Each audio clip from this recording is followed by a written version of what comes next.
안녕하세요. What is up, ducks? Quack quack. Danny Kim. David. Woo! Female voice. Yay! Finally, you guys asked for it. We deliver.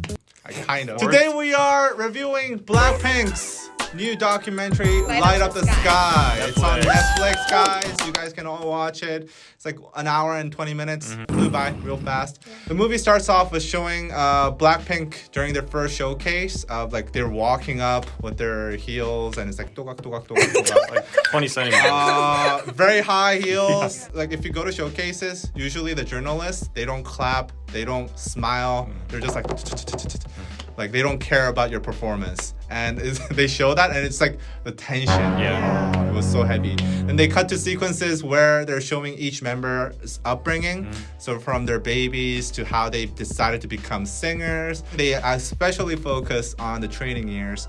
And it's just like they went through a lot. Yeah. You can tell that they were treated really harsh, really strict. And maybe they weren't so happy about that because they talk about that a lot. Like, oh, I can't smoke, I can't date, I can't no tattoos and shit, no drinking, no clubs.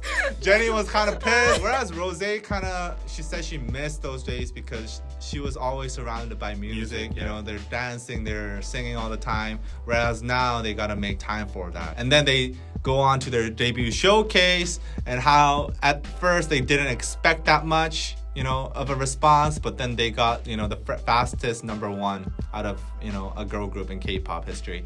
So like 14 days, right? Whistle, Boombaya, you know, all those hits, they talk about their initial success and then they realize like their life is, you know, going so fast now and they can't catch up. Like they go on world tours, there's no, you know, rest, there's no time for yourself. It's like one day after another. And they talk about the mental struggles and, you know, trying to find themselves within that period of time where they were kind of confused and they were just in the mix of this machine that is K-pop. The movie finishes off with like, oh, they're like, this is BLACKPINK, this is who we are. We came from, you know, like being little babies to like being world stars. Yeah. Essentially, that's the movie. And after seeing this movie, first thought, is that I respect BLACKPINK a lot more. Like so much. Yeah, way more. Like I will never make fun of them ever again for having like 4 songs. And for like being IG models. Right. I'm sorry, BLACKPINK. I won't even talk about the stocks anymore because like to think of this artist's like career, you know what they all went through, and to just put it down to numbers or, you know, call it like just Instagram see models. it as another group is very like it's underrated. Right. Anyway, that's the movie. Tell us your one-line reviews. Okay. You go first, Sarah. 한 줄 평. 1 sentence. I'm sorry. So my favorite line was Jenny's line where she said, "All those trainee years were worth it." That line was like the most impressive line for me during the whole documentary. Like, it made me sort of tear up because I could feel all the hard work and all the effort that was put into their careers. I was asking for like a 1-sentence review. Sorry. My 1-sentence review is BLACKPINK deserves it. BLACKPINK deserves it. I kind of relate with Sarah. Was Jenny when she said a lot of people ask what the definition of K-pop is, and I myself, I'm very curious about that. I'm actually studying and researching about that. There are a lot of aspects, but Jenny just took it down to one thing in 1 sentence. She said, it's the trainee years. The time they spend as a trainee. I felt like that hit me hard because, you know, all those trainee years, all those efforts, all those nights and practices, that accumulates and makes K-pop. And I feel like that is a very, very unique aspect and essence of K-pop that doesn't exist in other music industries. So according to Jenny, Gachi is not K-pop. Well, yeah, on our channel, we asked the question, what is K-pop, so many times in our DK News segments and in our asks. We also made a whole ask dedicated to what is K-pop. And we had an interview with Kachi and everything. And it was always the big question. I think Jenny like totally defined what is K-pop. But Teddy actually had a different opinion. Well, I can give you an academic definition of what K-pop is. I'll have to speak about like 20 pages though. No, that's... It goes to post-colonialism. It goes to Orientalism. You can go to Just David to find that. Yeah, what were some highlights of the movie for you guys? No, I'm asking. Sarah you goes guys. first. The Coachella performance. Why? Yeah. There was something that I was expecting going into the documentary. I was just expecting like a normal K-pop Right, documentary. right. And I wasn't really expecting much because it's like a big entertainment company, Right, YG. right. And so I feel like they can't be as open as they want, even if they wanted to be open. But Right. actually, they felt like humans to me for the first Yeah, time. Like they always exactly. felt like idols to me. Right. And so I always thought that the perfect performance at Coachella was like expected of them. And it was like an Obviously, thing that was an it's obvious Blackpink. thing. I didn't realize that there was that much effort, that much like 피땀 눈물 that goes Right. into all Blood, the sweat, and tears. all the performances, and I felt like they must be really pressured. For me, my highlight was the training years when they were talking about that. It kind of really puts you into perspective that they weren't, superstars from day one. Like they had 6 years, 5 years, spending just in that dungeon. Yeah. And they had to see all these friends just leave. With 20 to 30 trainees when there were a lot of girls training. Right. So imagine like sending everyone off. That's like right. And then you're really the last sad. 4 left. Yeah. Like that's crazy. That's crazy. at But- such a young age. Right. That's crazy. And they dropped out of school. This was Right. all their life. Yeah, Rosie, when she said, I dropped out of school. that Yeah, was so I know. funny. I mean, to take that leap of faith at such a young age is insane. I would have never been able to do that. Like, I don't think there are a lot of people that can do that. I think we really gotta give credit to like these people, whoever it is, not just Blackpink, but like who decide to take that leap of faith. I really respect them 100 times more after hearing that story. And also I appreciated like the studio sessions that they were doing. Considering like how few songs Blackpink has released except for this year, we always think like, oh, they're never in the studio. But it just seems like they are very selective of what they put out. Yeah. At least to what Teddy said. I really like the fact that Teddy was the first narrator and the first, Yeah, person to yeah. describe Blackpink in a third person's point of view. Teddy seemed to like know them very well, like to the core. Yeah, he was very expressive about each person's personality. It was really entertaining to see Teddy and Rose work together with music. And Right. when Teddy said like Rose never leaves the studio, she like does all-nighters and stuff like that. One of the things that I liked about this movie, I've watched a few idol documentaries. This one is not just like this concert's so like tough to prepare for. Yeah. Oh my god, like it hurts. I'm exhausted. Like those type of documentaries, I don't really like. You know what I mean? Yeah. You know those documentaries. Yeah. Where they're always like. What behind the kind of scenes. documentary is that?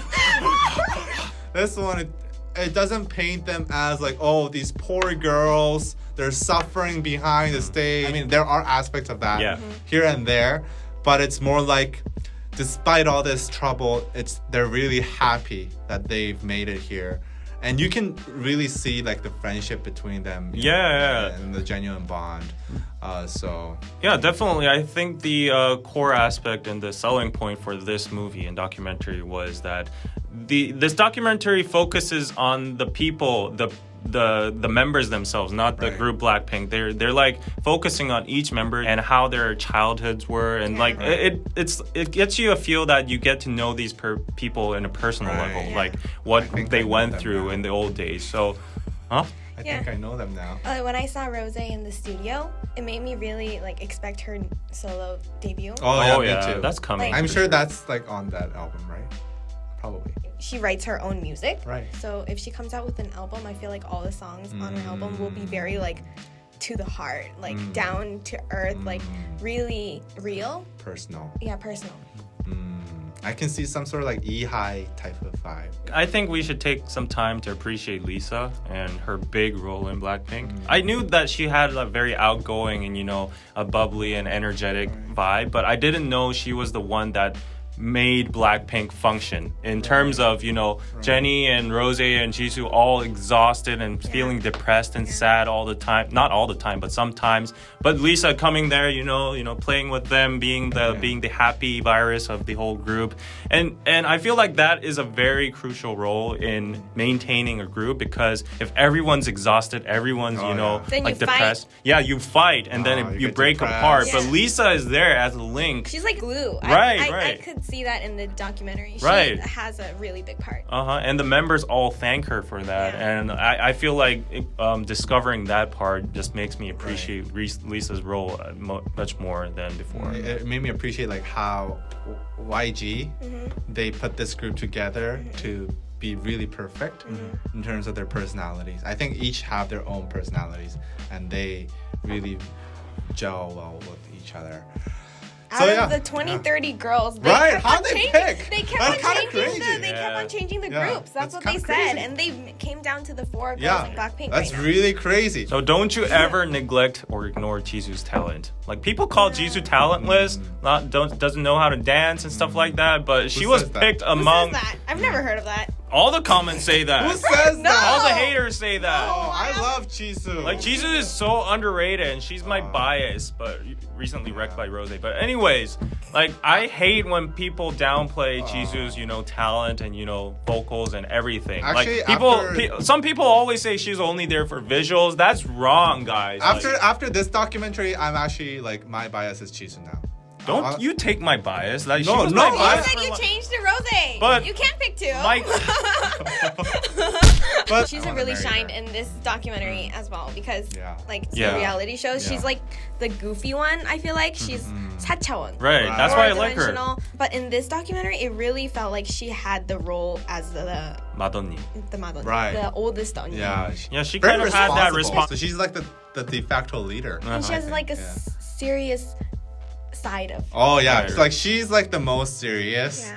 She's like the most responsible, I think. And then we have like Rose, who's like the artistic type. Yeah. Jenny, who's like I was surprised about Jenny too because usually people think of Jenny as a charismatic, dark vibe, solo vibes, the solo MV vibes kind of person. But here she was just this like, not trying to offend her or anything, but like this, little girl. She was just like this very soft and I think she's really into girly stuff. Girly. Yeah, She kept saying like, Girly I girl. want to do some girly shit. yeah, that's what I'm talking about. I never knew that side of Jenny. Like she was so soft and she was like so, feminine and stuff like that. But we can see new aspects of each member.